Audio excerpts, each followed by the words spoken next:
Welcome back to Align Your Stars. I'm your host, astrologer, transformation coach, and energy healer, Lumi Pelinku, and welcome back. In season 2 of Align Your Stars, I have a range of guests, celebrity guests, authors, astrologers, you name it, people who will be on board with us during the season to share their insights about their own empowerment and their journey. And I welcome you, and I thank you so much for joining me. And we have our next guest. Her name is Mecca Woods, fellow astrologer. She's a New York-based astrologer and author who helps others create the life they truly want by using the gifts they were born with, and has been doing so over the past decade. Her writing and astrology-based guidance have appeared in places like Bustle, Essence, Cosmopolitan, and on TLC.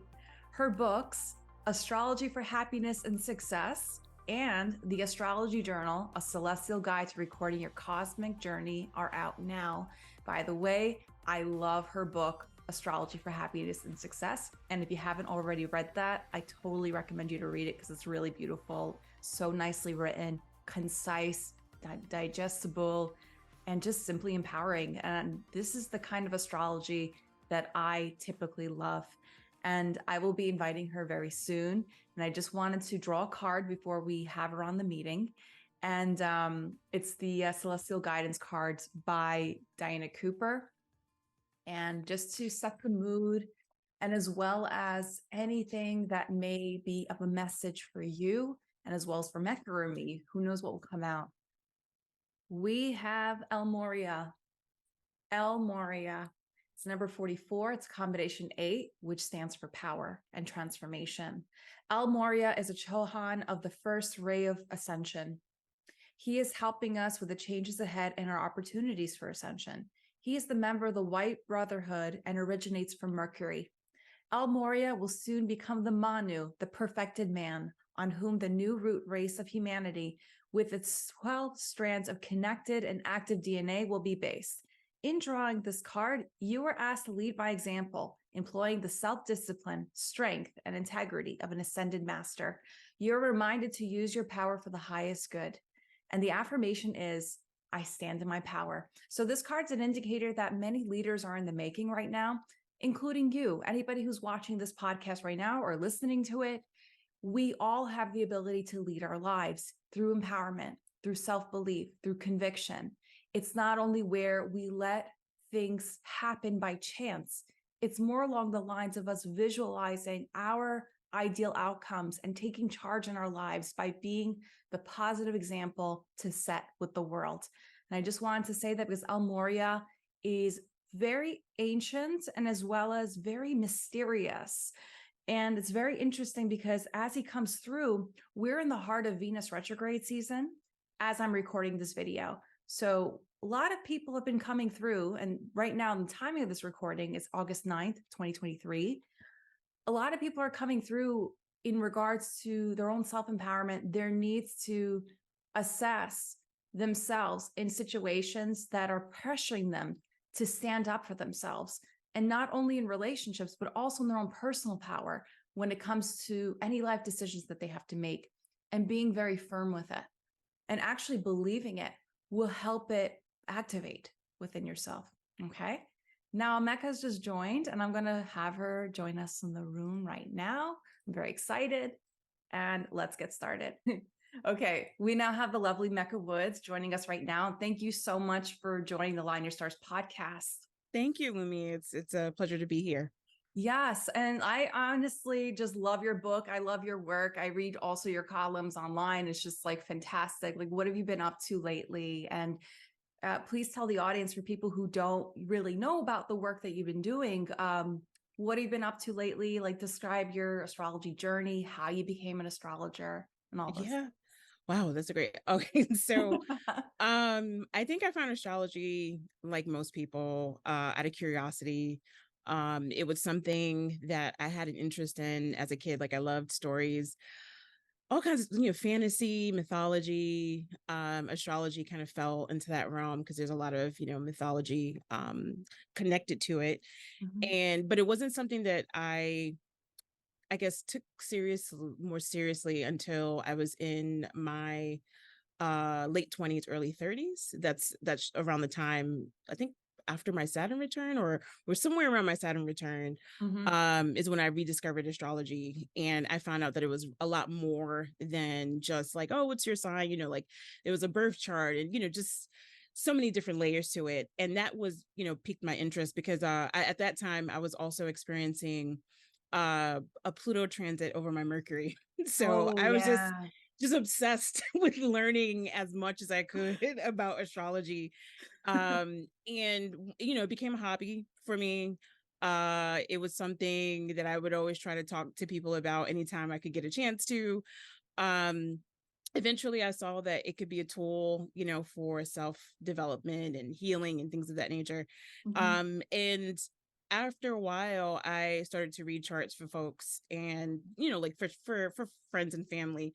But I noticed that I actually had a talent for it, and it was after a while I met Rebecca Gordon, who we both know, Yes. who became a mentor for me, and she taught me a lot about astrology, a lot about technique and chart synthesis and things like that.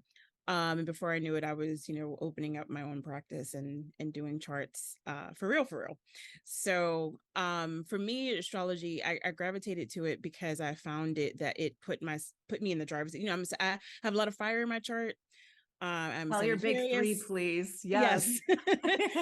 I'm a Sagittarius Sun. I have a Leo rising. I am an Aquarius Moon. So for Oh, me, it's love it. important to feel like I'm in control of my destiny, in control of things, even during those periods when I know that I'm not. So astrology was something that gave me some guidance, a map, Yeah. and also some validation in terms of like, just who I was in the world. And so that was a big, big thing for me in terms of like the introduction, being introduced to it, and then being able to use that as a tool to help others.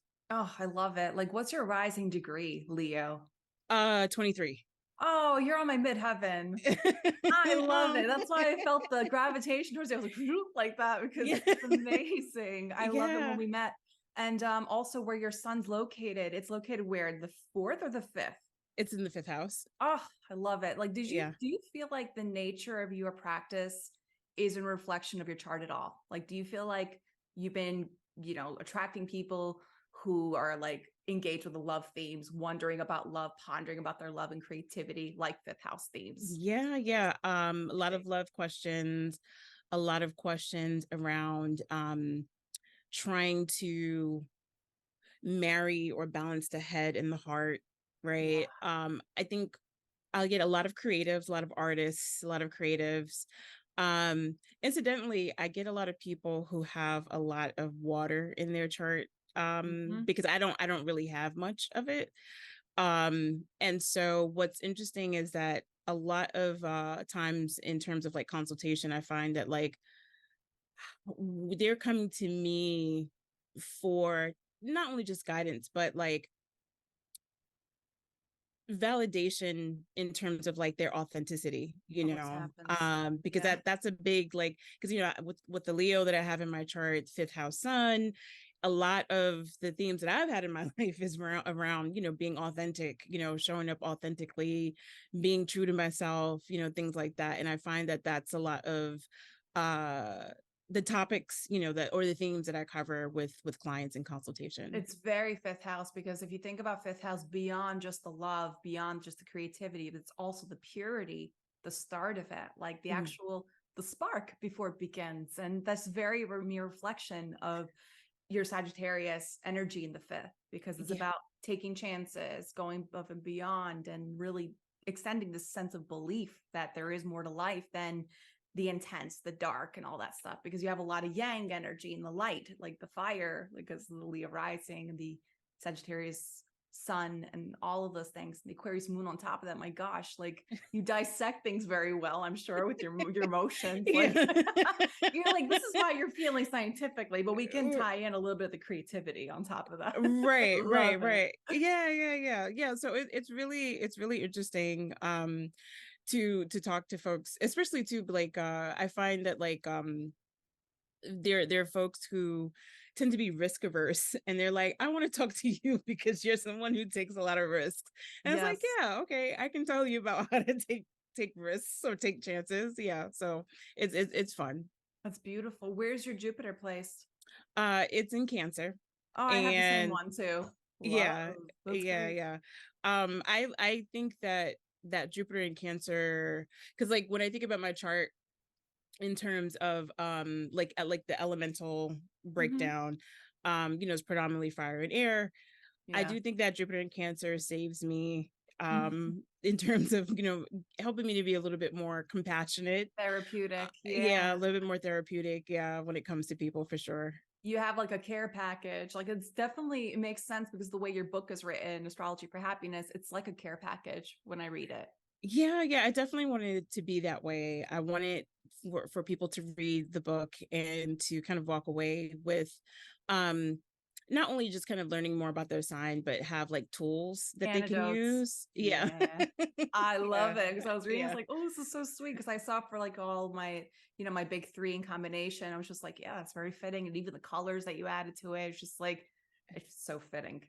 Very much Yeah. so. The colors that are like in match with the signs and all this stuff, and like you overlay it. And I usually do that. I have like a lot of Venus. I have a Venus in Aquarius 7th degree. So Oh, I Aquarius love it. stellium. Hmm. So it's like I love the technicality and the science behind it, but it's also spiritual at the same time, which is really nice. Yeah, I have a Mercury in Capricorn, Oh, that's love actually it. opposite my Jupiter. So for me, it's like I want to inspire and uplift and encourage, but I also want to make it practical, Yeah. and useful, something that people can walk away from and like apply. Hmm. So, in the nature of going back to like your Pluto transit over your Mercury, did that actually stimulate some like ideas of a book at that time, or do you feel like that time in your life actually reflects to your decisions based on the book? Does that make sense? No, it makes total sense. It's funny because at the around the time when Pluto was conjunct by Mercury, Hmm. um it was it was very much an internal shift that was taking place. A lot of things that I thought I cared about, I did not care about at all when Pluto was around. um I think for me, because Mercury also, since I'm Leo rising, Mercury rules my friendship zone. So it Hmm. was funny because I found myself kind of like distancing myself from a lot of people who I just felt like the friendships weren't substantial, but I definitely would say that Pluto transit helped me to um learn more, like deepen my knowledge, my astrology knowledge. Hmm. But it wasn't until Saturn got to Capricorn that I actually sat down and wrote the book. Wow. Yeah, it Yeah. just really does crank you up and get you to work for sure. That was a really Yeah, optimal year though. That's for sure. 2019 to 2020. right. Ooh, getting all Yeah. serious, with Yeah, all that yeah. Capricorn energy. I But that's know really it. nice. I really appreciated it from the standpoint of like, because I had dreams of being a writer ever since I was a child. That was something I I have used the same to thing too. Same did you exact did thing. you did you also like gather like reams of paper and like make little Yes. books? Yeah, I I wrote did it. like I wrote like novels, like starry novels, like about people going through the ins and darks. Because I got the Pluto rising, as you know, Mhm. just like, Or- but it's in trine to my sun, so that softens the blow of the Pluto rising. So it makes it nice. And I have that Jupiter on top of that with Chiron. So it's just like it makes it like a nice grand water trine. So it softens it everything in a way. It's all Nice. internalized. But anyway, it doesn't have to come out. But basically, from what I've experienced in my life, like the intensities of my like personal experiences with family and my own emotions and all that stuff, I put into paper. I put Mm, everything down to paper with all these characters with what they're going through, trials and tribulations of their life experiences. They're going through lots of stuff, but then they just find this liberation and like nirvana through it all. mm, But like yeah. lots of scraps of papers and books, like basically spiral bound books of stories. Like it's just I haven't even thought to publish them because I'm writing my own astrology book at the right now. I openly Mm, advertise that I'm in the process of it at this point now. But in the time when I was a kid, yeah, I was constantly writing. I always dreamt of being a writer, but I never thought it would be a nonfiction book, which is what I love doing right now. Right. Yeah. No, I had the same thing. Like fiction was my thing. Hmm. Even go in college, I was an Yeah. English major, Wow. with a major in creative fiction, or creative writing rather. But it wasn't until I got to astrology and I was like, oh, but I do think that that creative writing background, right? Because again, with astrology, right, we're marrying the math and the myth together, Yes. right? So being able to understand and sort of synthesize these stories into real world scenarios and Examples. make it relevant, right, to people in Yeah. their lives. Yeah, I would definitely say like my writing background helped me with that for sure.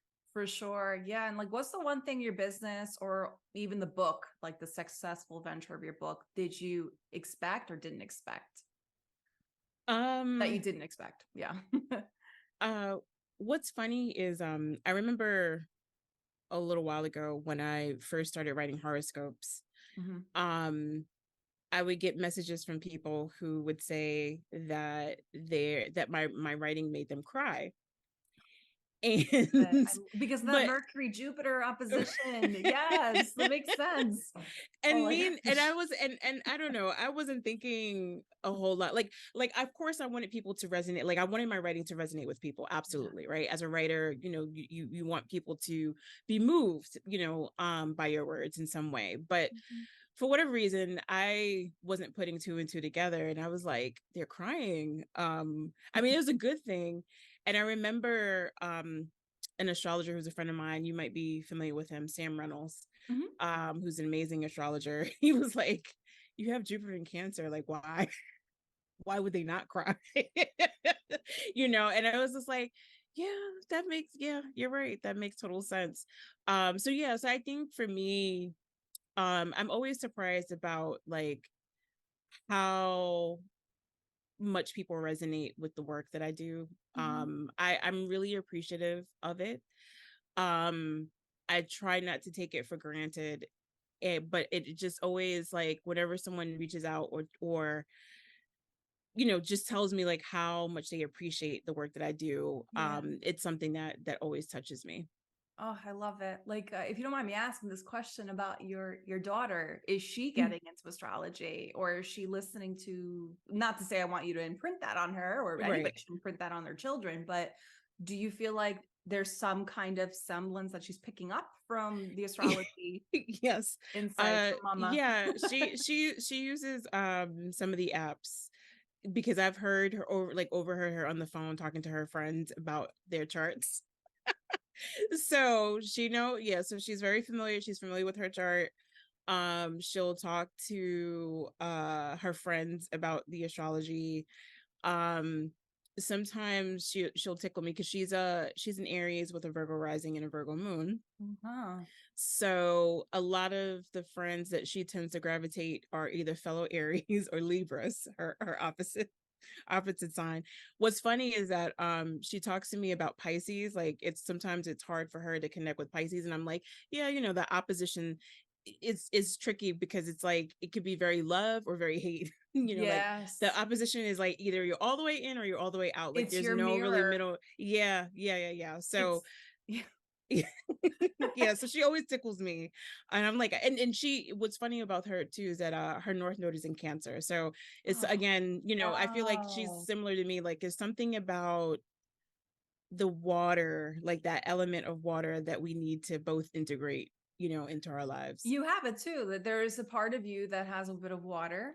You have a bit more water pull than she does, probably, right? She has a bit more like earth energy in her chart. Right. Yeah, very earthy, very earth and fire. Yeah, that north node, it's like over your Jupiter, probably. Is it close in degree? It's actually later degree, but I Ah, mean okay. it's still the It's same something. sign. Yeah, but Right. it's Yeah, something yeah. you're gonna grasp. I mean, like you're the Jupiter person, so she's reaching to that point of getting more in touch with her emotions, very much so. Right. Yeah. Yeah. And the thing about emotions is it's everybody has emotions and feelings. It's just differently expressed. In the earth expression, it's more internalized, as you probably already know. Right. Yeah. And in your case, it's more intellectualized, like, but then you Right. feel it. You feel it hard because you got that fixed energy. Because of course, R- once it opens, it opens. Just doesn't Ooh, stop. yes. Yeah, I definitely I will definitely say like after having Saturn and Aquarius go over my moon, I definitely Yeah. feel that, yeah, strongly. Yeah, And the yeah. Pluto, is it going to be approaching your moon? Your No, later degree. I'm late. Yeah, I'm a late degree Yeah, yeah, it's a Aquarius long time Moon. from now, thankfully. But Yeah, it's yeah. great. Like I've already had like enough challenging transits. Uh-huh. I'm still going through some now. I I'm get just it. like, I no. The last year Pluto, and a no. half. Oof. Those eclipses. Yeah. Oh The my God. eclipses, I've got a Neptune square going on. I have the Mhm. Uranus, because you know, I'm not ashamed to say I'm in my 40s now. Mhm. So I'm in that period where I'm getting the Uranus opposition, the Saturn opposition. So it's a very interesting time for me right now to be where I'm at, of kind of like, what do I want this next stage of my Wow. life to look like, Well, you well, know? you're honest if you think about it.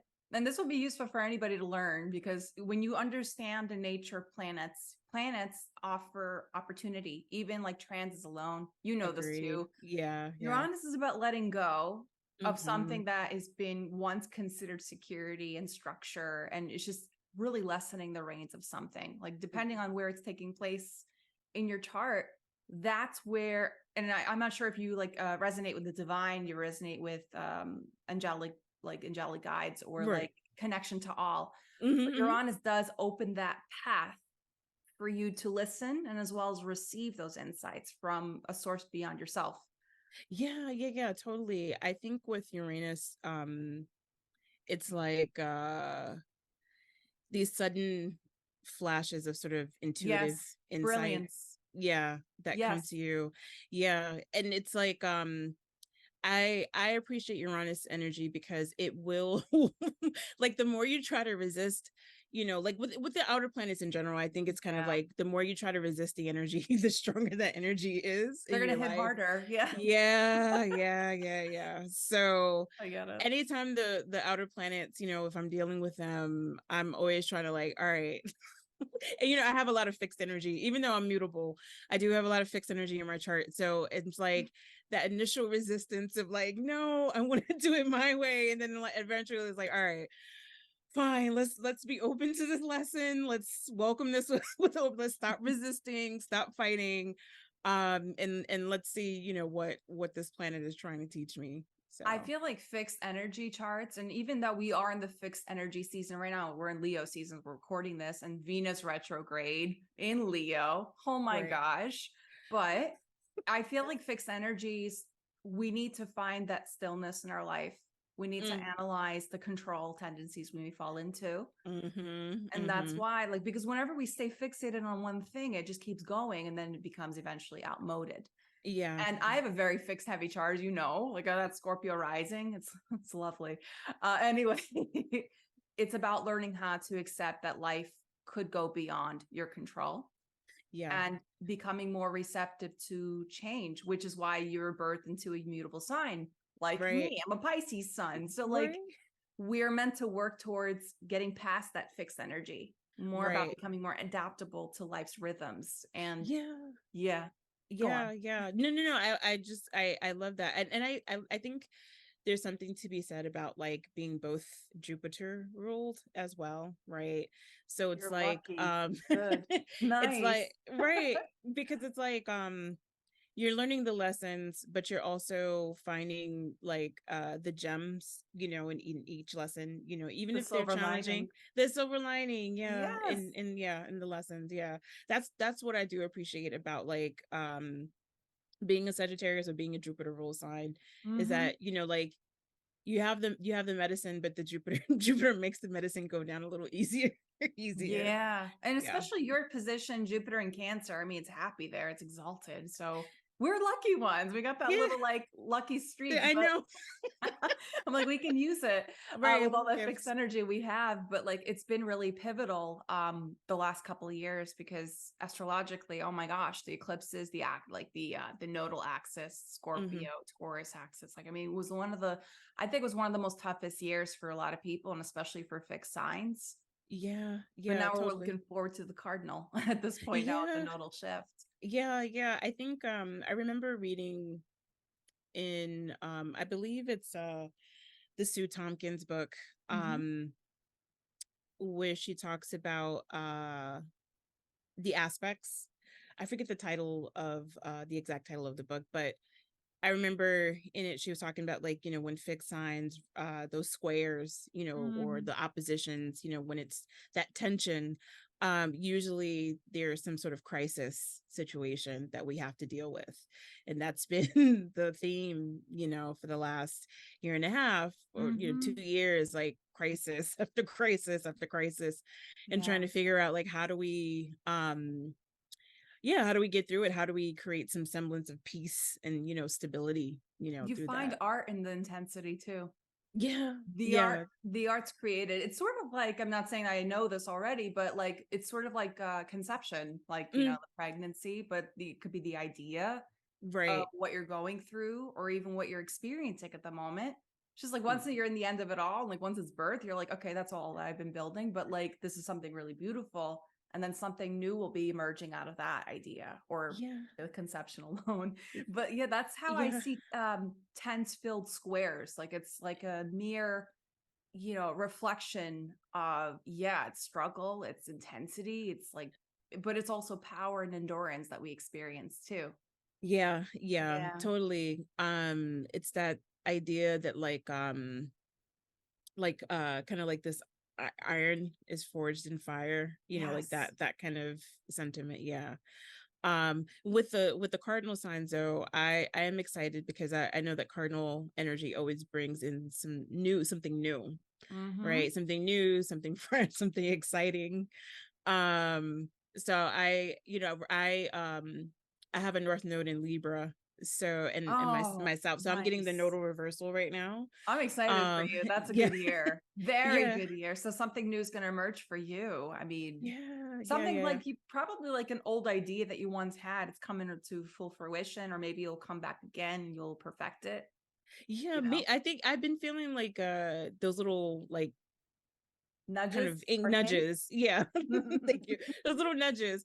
I think to the point about, like, Uranus, I think Uranus is kind of like helping me to clear the space so that I can actually listen a little bit more closely to those nudges, and actually, Mm-hmm. like, follow some of them. So yeah, I'm excited to see what comes out of this.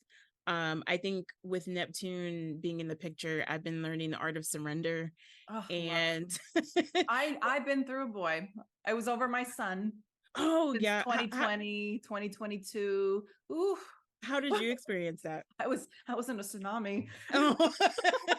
Poor At first it Pisces. was like a tsunami. Yeah, it felt like it. I was like deep Yeah. in the sea. Like it was really numbing for me, the Mm, first wave of it. I told right. this with a lot of my clients, so anybody who's listening, you know my story. I was Mm, like completely submerged in water. Like I didn't even know how to process my emotions and feelings. It was just like a lot of information flowing through me, mm, lots of healing work. mm, And mhm, on top mhm. of that, that was like the fixed nodes that are like in the eclipses on my 12th house and first house. It was just like everything was basically percolating and releasing. Right, And right, then right, the second wave that happened, it was more like, okay, I can get to build something. My right. book idea emerged in the middle of it. Yeah, yeah, Yes, yeah. I'm in like in the middle of like my writing right now, and all those insights that were coming through to me was for the book to be birthed or the Mm, idea of the book to be written. right. And then the third wave, it was more like acclimating, and I also just felt more calm and ready to teach other people about my experience, and as well as helping other people who are going through the similar Neptune conjunction, or Neptune conjunction with their sun or their moon or their rising. Like I have a lot of clients coming through to me right now who have Pisces, Pisces heavy charts. Mm-hmm. So again, it's just like in a way I had to go through the rite of passage of my Right. own It's for very those 2 Piscean. years. Uh-huh. Like It's so Piscean. yeah, it's like Yeah, even yeah, for yeah. myself, I was just like, what's going on? Because I'm very watery alone, but this just like literally activated my grand water trine. Mm, mm-hmm, Oof. mm-hmm. But I'm okay now. I'm Good, alive. good. And Yeah. You live to I'm tell the a tale. but something, yeah, I live to tell the tale. I'm breathing now, but it's just like now I can, and it's very funny because I just went to Key West. Mm. I went to Key West for 10 days, and I know I'm just like getting a little off topic, but I actually learned how to swim.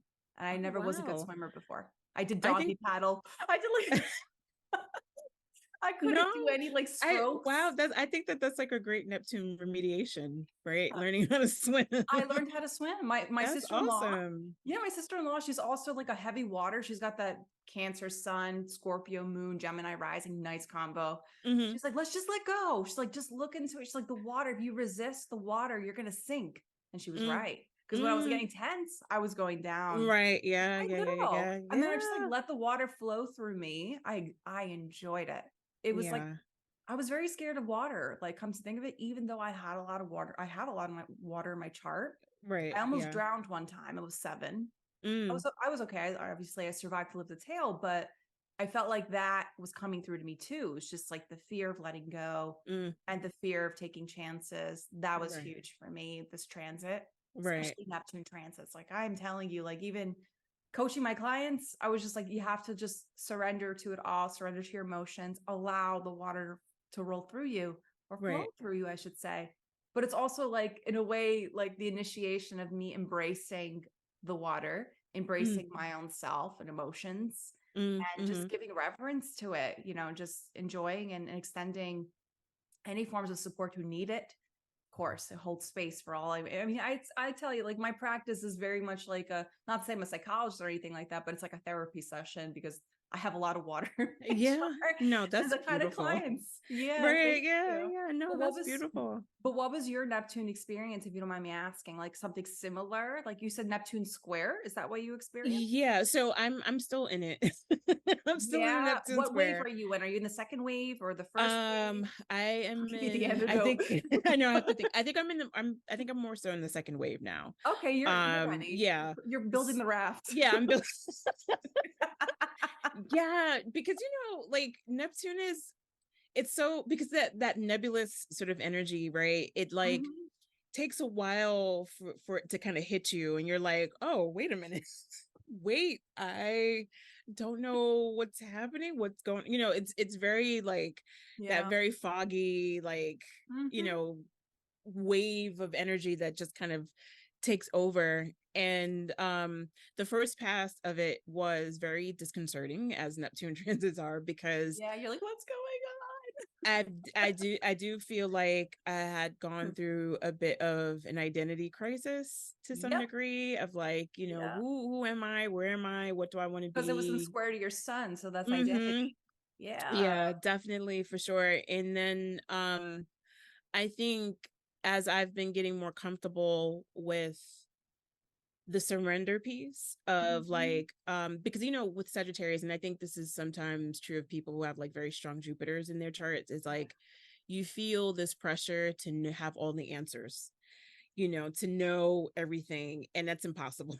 You can't, it's just, and you're not supposed to either. Like I also am a strong believer that there are some answers, there's mysteries in life that are meant to be mysteries, and Mhm. if the answer is meant to be revealed, it will be revealed in due time, Oh, you're right? so humble for, I mean, not to say all Sagittarius are not, but you have a lot of humility. You have a lot of fire in your chart. And of course, if you know people who have a lot of fire in their chart, they go too far ahead and saying they know everything, but they don't.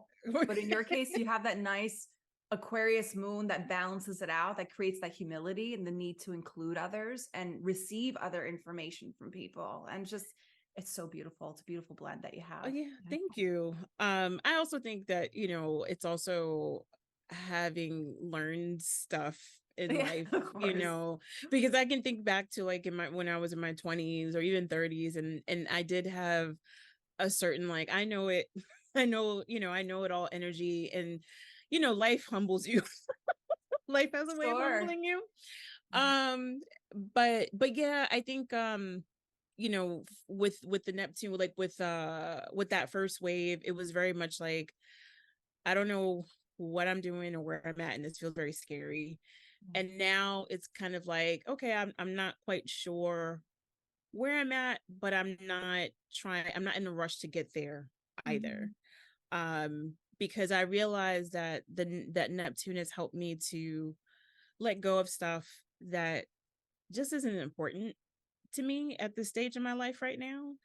And I think, in addition to like the Saturn, like having Saturn going, like Saturn and Aquarius going over my moon, it went through my seventh house. Mm-hmm. So, things for me like learning lessons around boundaries, for example, which is also, I mean, natally, I'm a Sun Neptune person anyway. Like I have Neptune and Sagittarius conjoined to my Mm-hmm. Sun and my Venus. Love it. That's so So, poetic.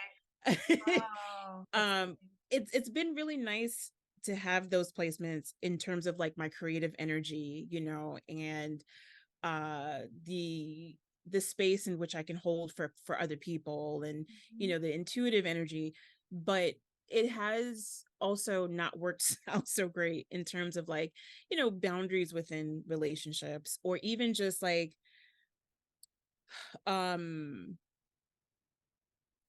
kind of diffusing some of my like my confidence to some degree, It like like delayer it like it peels away the layers of what you thought was confident. Therefore, right, you're building up more exactly, authenticity. Yeah, that's what right, Neptune does. Yeah. yeah, I know. It's just like I exactly. thought I knew it all. Like it was, you become like algae, Mm. like that's how you feel. I Yeah. always like saying like metaphorical terms, like, and you also illustrating because when you're not really working with the planets, it actually could decay you or make you Mhm. feel decayed because you're going through the resistance in life. So if you're resisting a Neptune transit, it could be a little swampy. It could be swampy, Yeah. it could be algae, it could be just like, it's just overall icky because the body's not acclimating with its message. That's Right. when Right.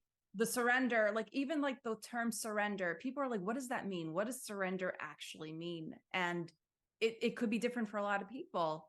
Right. And in my opinion, surrender is all about really being more receptive to your energy, your Mhm. body. How are you Mhm. reacting to the situation? Are you resisting or are you being unconditional? Right. So Right. what's your view of surrender to you? Like how do you view surrender and what you've learned with this Neptune transit that you're Yeah. No, experiencing? that's a great question. Because I do find that also comes up for me in talking to clients as well. Like Yes. this idea of surrender. I think that the misconception of surrender is that we are like giving up Mhm. and being like super passive, right? Like I think that's where a lot of people kind of like think about when they think about this idea of surrender. But in my mind, or at least the way that I've experienced or have seen it work, is that surrender is that moment where you decide to stop, like you said, like resisting what the lesson or what the experience is that you're having, and deciding to say, you know what, instead of me fighting this, because a lot of times, right, like we're in a space of like, I don't want to feel bad, I don't want to feel pain, I don't want to be stuck. I don't want to be challenged. I want to be able to be joyous and happy and live life. But there's a lot of things that come with that we have to go through that are challenging, right? Yes. That we do get stuck. We do get unhappy. Like, and to me, I think there's this thing of like, I gotta rush through this. I gotta hurry up and get over this and get through this so I can get to this magical way of life, Wonderland. Yeah. right?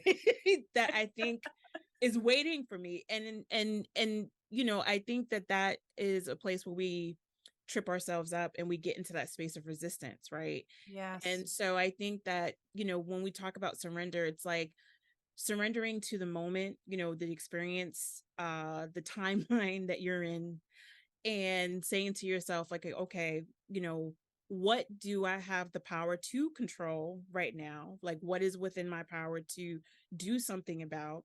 And then for the things that you don't have power over, it's kind of like being like, okay, I don't have power over this right now.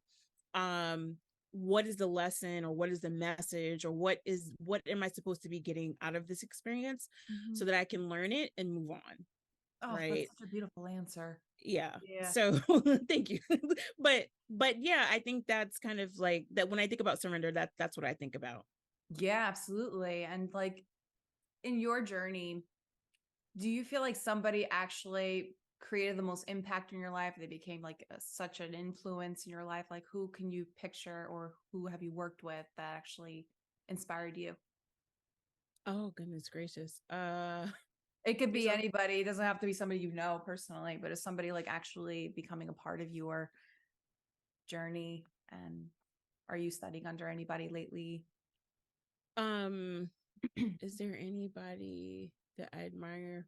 Well, so I'm kind of thinking about some of the writers that I admire. And one of my most favorite writers in the world is Audre Lorde. Okay. Um and she uh was I believe born and raised here in New York City. She actually went to the college that I went to, Hunter College here in New York City. Mhm. But she was known as being a feminist writer. She's written, books, essays. But I appreciated her because she she told it like it is. you know. She was also queer, she's queer, she's Black. So Mhm. there was a lot of intersectionality, within her writing, within her philosophies. And that's what I also strive to bring to my work and my Mhm. writing as well. Um, and I appreciated her because, she has a book called Sister Outsider. And for a long time, I guess this is with where my Aquarius Moon comes in. I've always felt like an outsider. Wherever I've gone, wherever I've been, there's always this part of me that feels like I don't quite fit into the mainstream, or don't quite belong to like what's popular. And when I came across her work, actually back in college, it was definitely something that resonated with me, of like how to live authentically, and also finding community among that. She was also an Aquarius, which is interesting as well. So I think that's part of the reason why I also gravitated to that. Wow, I love it. Do you feel like there's some echoes of your future projects that are coming through? Like, because you sound very passionate about what you just described in terms of her impact for you. Like, is that what's, if you don't mind me asking, is that what's next for you? I don't know. I don't. It's hard for me to say what's next, because I still so speaking of the Neptune, where where I'm at, I'm having the Neptune square, but I'm also having the Uranus opposition, right? And Uranus is in my 10th house right now. Oh, So something powerful is coming through. Trust me, you're so gonna I'm just love kind of it. like, Yeah. I'm like, I don't know what's next, but I have a feeling that it's going to be amazing. But I'm trying not to burden myself with the like, I Yeah. gotta figure it out, I gotta know exactly what it is. I'm just trying to create the space Yep. for it to come through. I It's think gonna that's kind of happen like where. randomly, but I feel like what's coming through to me right now. Because intuitively, what's happening, because I feel like since the nodes are shifting in the cardinal signs, it's going to like crank up some initiation for you to know and grasp what you're working on next. Because that's what cardinal does, as you know. It's just like it really does like just give you that flash of inspiration, and then you just Mm-hmm. you just step Yeah. in and start working with it. I love it.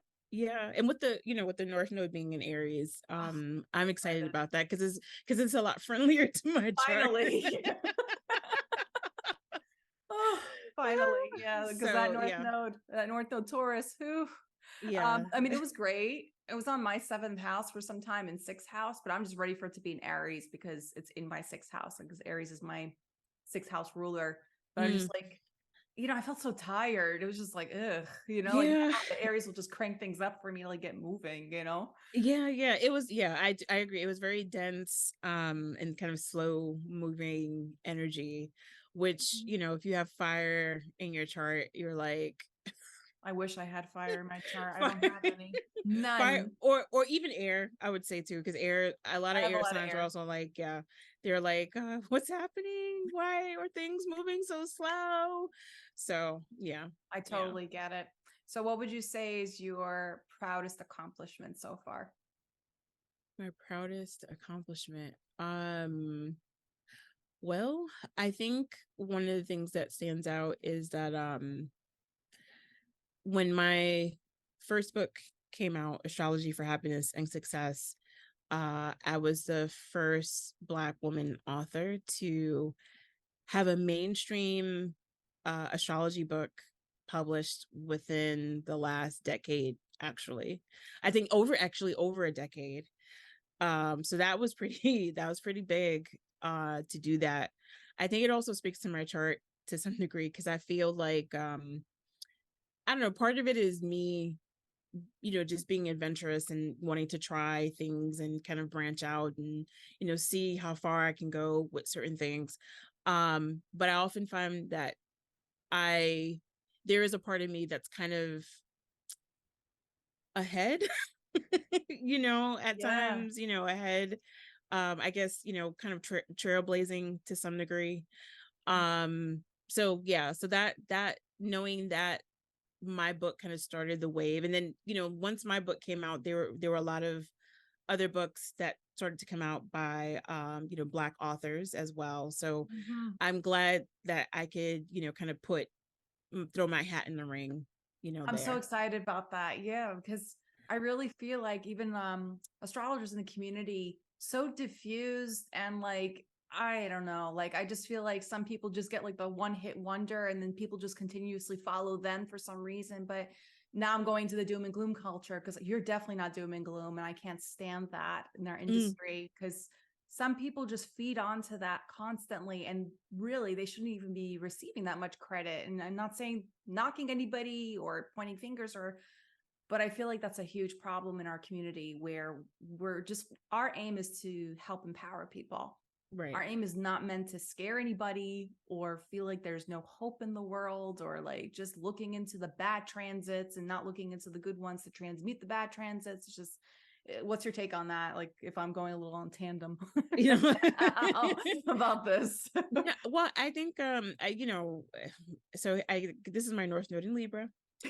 I think that I think there needs to be balance, right, in terms of the kind of information that we give to the public. I think that and maybe this is the Capricorn side of me, but I get a little I chafe whenever I see too much about the good transits, like, oh, this is the Yeah, luckiest day, and oh, this is, yeah, great, and this, like, um, I think it's important to remind people that there are good transits and that are good things happening and that they can utilize that mm, energy or take advantage of it in a way that they can. But I also think there's something to be said for, informing people that there is a lot of real world stuff going on absolutely. that is tied to astrology. I know I have friends who are astrologers who have spoken about like talking about like politics or things like that in their astrology circles, and people getting upset with them because they're like, oh, I don't want to hear about this, and why do we have to talk about politics and Yeah, astrology, without them realizing that it is needed.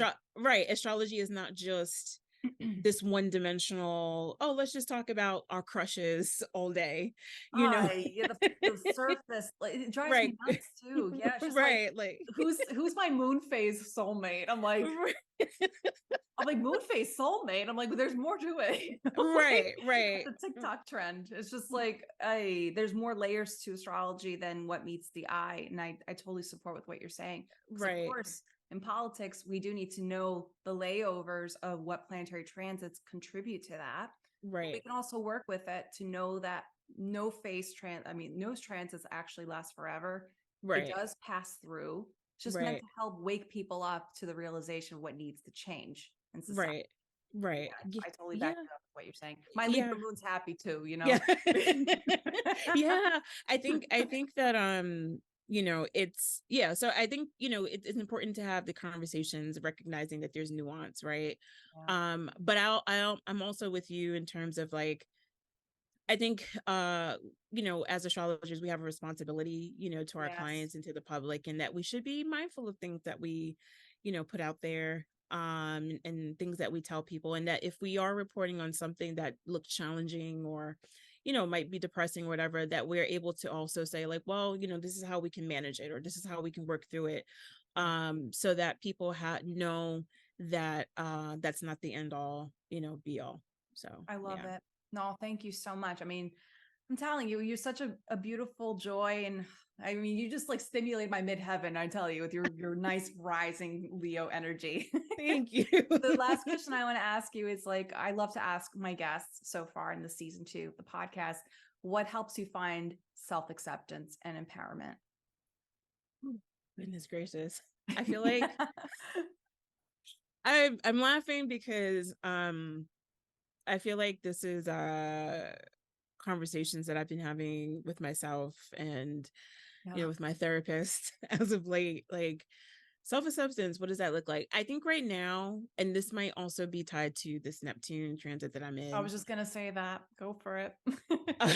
I think what I've been the self-acceptance piece, I think it has been more about learning self-compassion. Yeah. I am very hard on myself. I can criticize and, just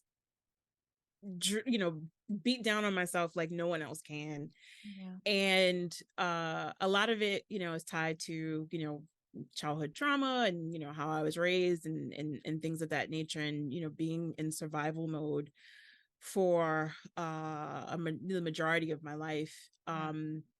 And now that I'm older and I'm able to get some distance from certain things that I've experienced in my growing up, my thing is that I'm trying to learn how to not immediately go into that space of like, oh, Criticism. right, self-criticism and, self-defeat, and that it's like looking back at now I'll have the Saturn opposition, right? So whenever Saturn comes around, it's always like we take stock of what we've done, what we haven't done, what we need to do. Mm-hmm.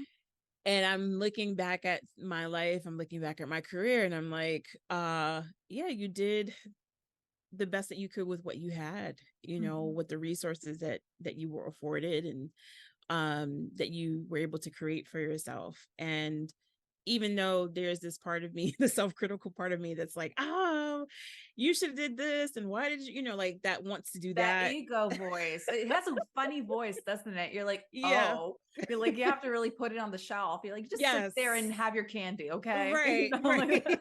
Yeah, it's that like the part. picture. It's like a little toddler. It's like a little It toddler is. screaming. It's It just like, is. what's wrong? What's your issue? You're like, it's like, what to say. And it tries to be so loud, and it's just like, Yeah. all right, girl. What are you not getting that you need right now, Yeah. so yeah, so I think for me right now, it's learning the self-acceptance is learning, is coming through by way of learning self-compassion. Love it.